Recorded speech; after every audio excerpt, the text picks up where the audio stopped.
Amis de la poésie, bonsoir. Je vais aujourd'hui vous parler de révolution. Et quand on prononce le mot révolution, on pense à celle de 1789. Ce n'était pas là la première fois qu'on tuait un roi. Les Anglais avaient fait la même chose un siècle plus tôt. Mais c'était la première fois qu'on avait remplacé un roi par une république. République un peu boiteuse, certes, et qui a eu pour principal mérite d'ouvrir la voie à Napoléon. Mais tout de même, ce n'était pas rien. Après l'Empire napoléonien, il y eut une première restauration de la monarchie. Puis les 100 jours du retour de Napoléon, une seconde restauration, une monarchie de juillet, la Deuxième République, le Second Empire, jusqu'à enfin arriver une Troisième République à peu près stable. Et durant tous ces tumultes, l'Église s'est lentement effacée. Contre son gré, d'accord, mais effacée quand même. Ce fut une révolution qui eut un retentissement mondial. Il était désormais possible de faire tomber un roi et de le remplacer par une république. Mais ce n'est pas de cette révolution-là dont je vais vous parler. Je voudrais parler de l'année 1917 et de ces 3 révolutions. Alors là, vous êtes intrigués, parce qu'en 1917, il y a eu la révolution russe. D'accord, mais 3 révolutions, et surtout 3 révolutions avec un impact comparable avec la révolution russe ou celle de 89 ? Eh bien oui. Mais d'abord, revenons-en à la poésie, et plus particulièrement à celle de Théodore de Banville.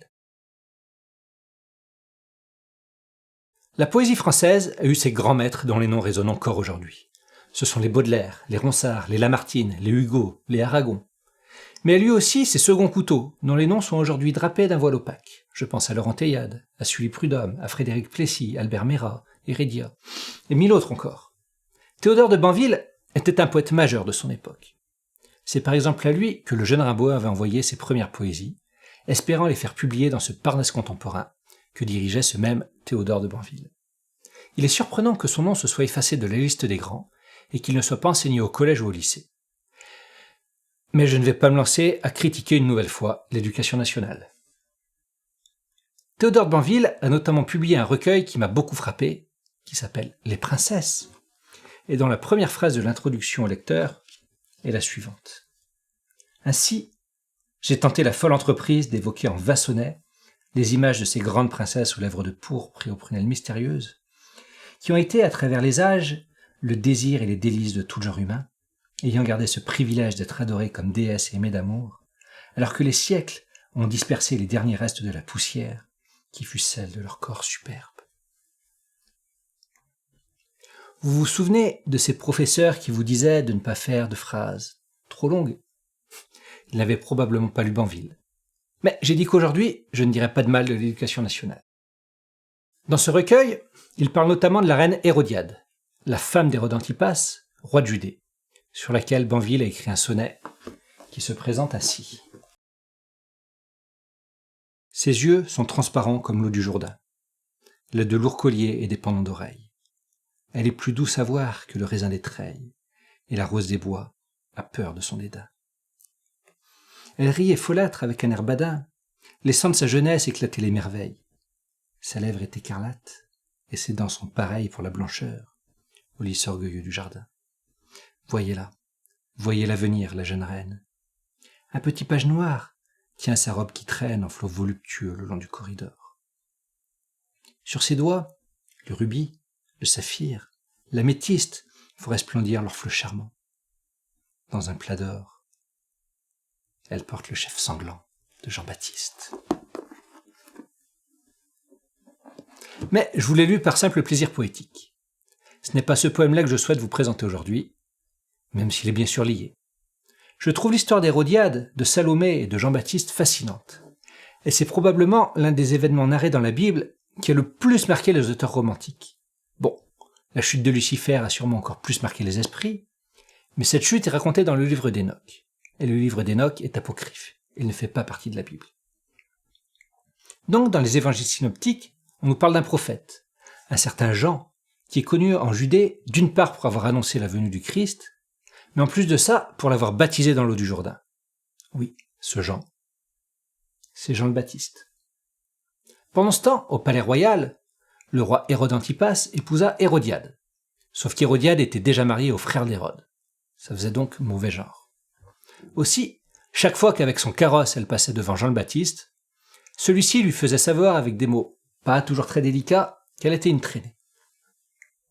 Hérodiade avait donc désormais pour seul but dans la vie de voir mourir ce pauvre Jean. Sauf que son mari, Hérode, avait beaucoup de respect pour cet homme saint, et le mieux qu'il put offrir à sa femme, et encore après moult et moult insistances, fut d'emprisonner Jean. C'était mieux que rien, mais certainement pas satisfaisant. Un jour, probablement lors d'une fête, la jeune Salomé, qui était la fille d'Hérodiade, dansa devant le vieux roi Hérode Antipas. Elle exécuta la fameuse danse des 7 voiles, évoquée par Oscar Wilde dans sa pièce de théâtre Salomé, et mise en musique par Strauss.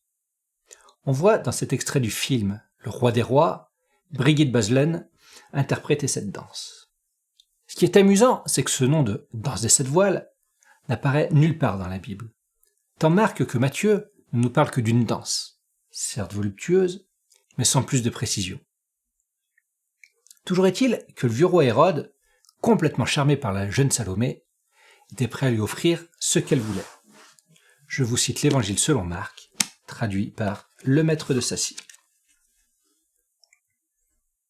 Car la fille d'Hérodiade, y étant entrée et ayant dansé devant le roi, elle lui plut tellement, et à ceux qui étaient à table avec lui, qu'il lui dit « Demandez-moi ce que vous voudrez, et je vous le donnerai. » Et il ajouta avec serment « Oui, je vous donnerai tout ce que vous me demanderez, quand ce sera la moitié de mon royaume. » Elle, étant sortie, dit à sa mère « Que demanderai-je » Sa mère lui répondit « La tête de Jean-Baptiste. »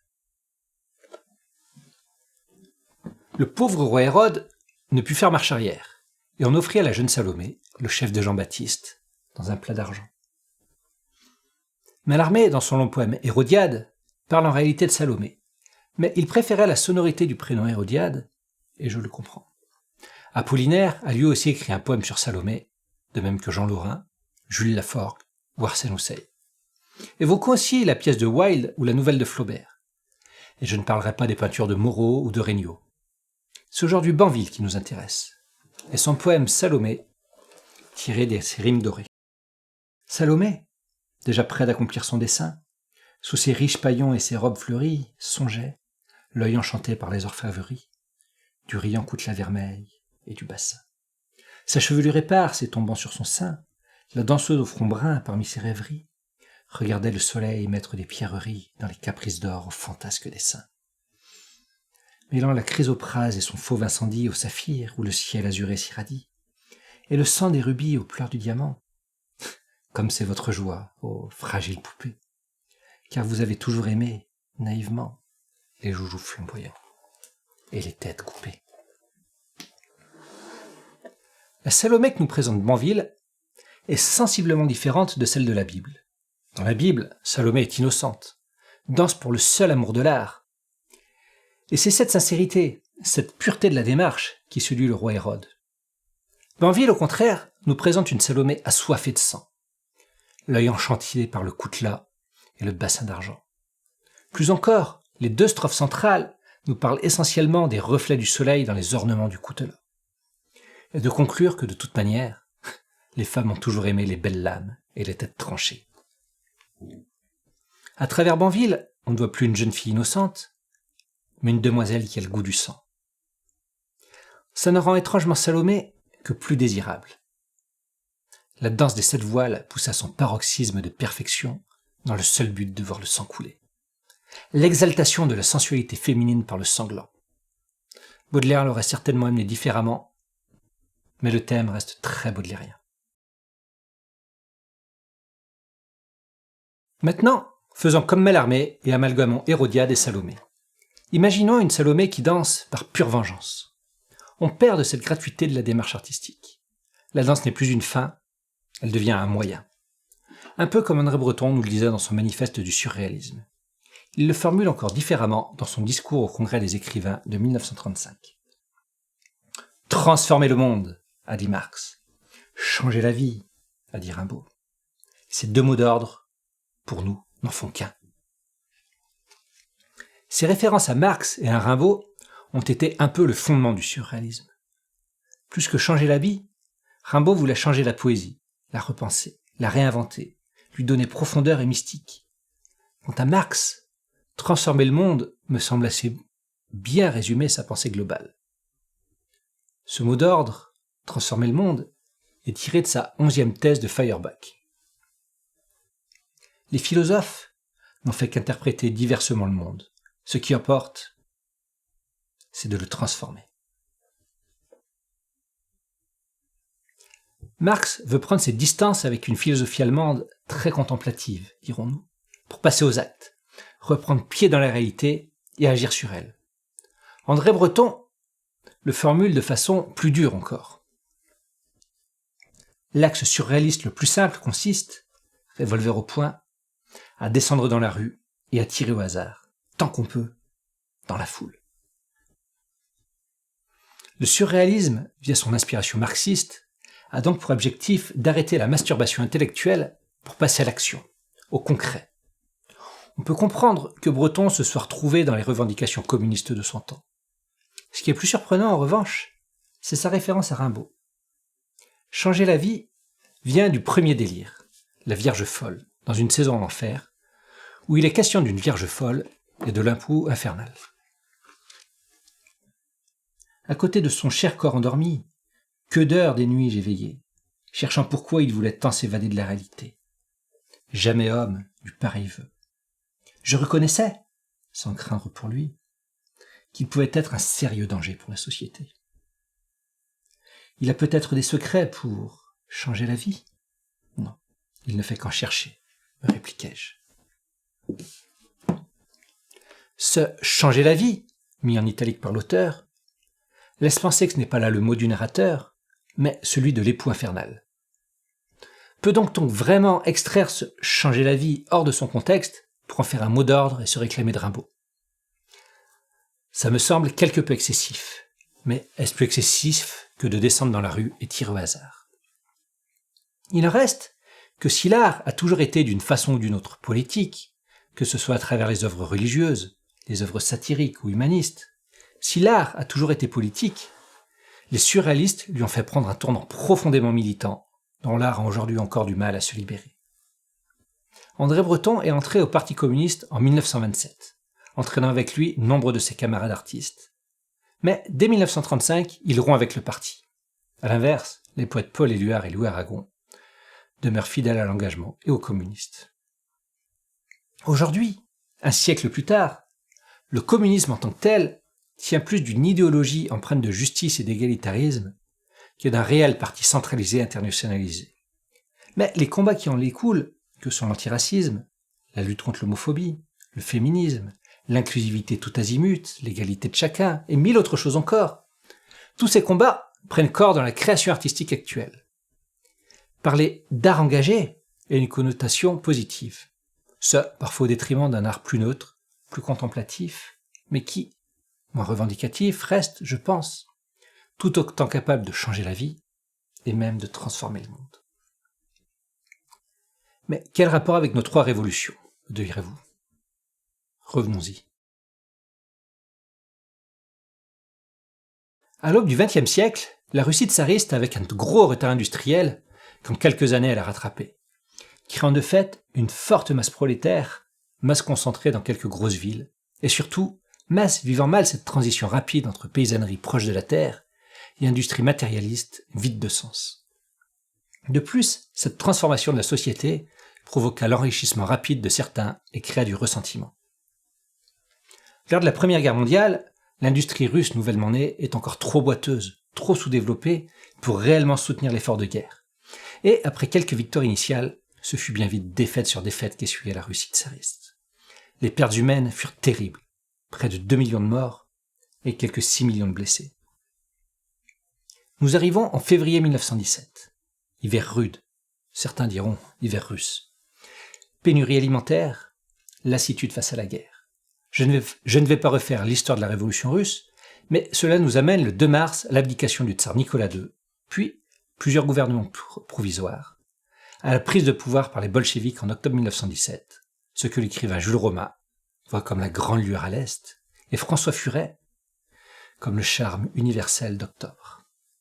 Et tant Dada que le surréaliste applaudiront et embrasseront ce vent révolutionnaire venu de l'Est, imprégnant la création artistique de ce combat social total qu'est le communisme. La deuxième révolution de 1917 est l'entrée en guerre des États-Unis d'Amérique. Alors que l'Europe entière vient de s'entre-exterminer dans une guerre fratricide, les États-Unis arrivent et s'imposent au monde. Et de ce fait, imposent au monde l'American Way of Life et l'American Dream. Le centre du monde n'est désormais plus Paris, c'est New York, notamment sur le plan artistique. La troisième révolution de 1917, qui a justement lieu à New York, c'est l'exposition par un certain Marcel Duchamp d'un urinoir. Vous me direz que comparer le renversement d'un tsar ou l'entrée en guerre d'un pays avec l'exposition d'une pièce de plomberie est un peu excessif. C'est pourtant, je pense, le plus important des trois sur le plan révolutionnaire. La mise en place d'un régime communiste a montré que l'on pouvait mettre en place un régime qui soit autre chose qu'une dictature ou une démocratie capitaliste. À moins qu'elle ait au contraire montré qu'un tel régime politique n'était pas si simple à concilier avec la nature humaine. Mais ce n'est pas un sujet sur lequel je m'avancerai aujourd'hui. L'avènement des États-Unis a déplacé le centre du monde de l'Est de l'Atlantique vers l'Ouest de l'Atlantique. Et cette prédominance à la fois culturelle et militaire perdure encore aujourd'hui. Face à ça, quelle portée peut bien avoir un pauvre urinoir ? Eh bien, sa portée symbolique est immense. C'est le triomphe du néant. Ce néant qui entamait l'armée, Duchamp l'a trouvé et l'a imposé au monde. Et ces trois révolutions sont liées. Aujourd'hui, même tout en bas de l'échelle sociale, on aspire à une vie de petite bourgeoisie, avec chez soi des livres, des tableaux, des sculptures. En cela, le communisme a offert une belle victoire à l'humanité. Mais cette victoire est contrebalancée par le consumérisme américain. Puisque ces tableaux dont on rêve, on va les acheter chez Ikea. Et ces sculptures qui ornent nos étagères sont bien souvent des figurines issues de la pop culture américaine ou japonaise et fabriquées industriellement dans quelques pays asiatiques. Et tout cela n'aurait jamais été possible si le néant n'avait pas triomphé. Si on peut exposer un urinoir au milieu d'une galerie d'art, on peut parfaitement remplacer une sculpture d'Achille luttant contre Hector par une statuette en plastique de Captain America. Avec cette vidéo, je sors un peu de la neutralité que j'avais essayé de conserver tout au long de ce travail sur le sens de l'art. Mais nous approchons de la fin, puisque la prochaine sera la 12e et dernière vidéo, me rapprochant ainsi de la conclusion, et m'obligeant forcément à me positionner d'une façon ou d'une autre. Je souhaiterais finir cette vidéo par une citation de Louis Aragon, communiste adhérent au parti jusqu'à la fin de sa vie. C'est une citation d'un discours prononcé au comité central d'Argenteuil, en mars 1966, comité qui avait pour but de débattre du rôle des intellectuels et des artistes communistes. Je trouve admirable qu'un mouvement politique tel que le communisme, toujours convaincu des vérités qu'il prône, ait pris le temps de se réunir pour discuter d'un sujet qui semble accessoire quand les gens meurent de faim ou sont exploités par leur père, mais qui est en réalité capital. Cette citation d'Aragon, datant de 1966, nous offre une réflexion intéressante en ce XXIe siècle, où la création artistique me semble souvent un peu trop soumise à un devoir de justice sociale. La culture, c'est le trésor accumulé des créations humaines. Et la création artistique et littéraire est aussi précieuse que la création scientifique, dont elle ouvre parfois les voies. L'héritage culturel se fait chaque jour. Il a toujours été créé au présent. C'est le présent qui devient le passé, c'est-à-dire l'héritage. C'est pourquoi l'on ne saurait limiter à aucun moment le droit qu'ont les créateurs à la recherche.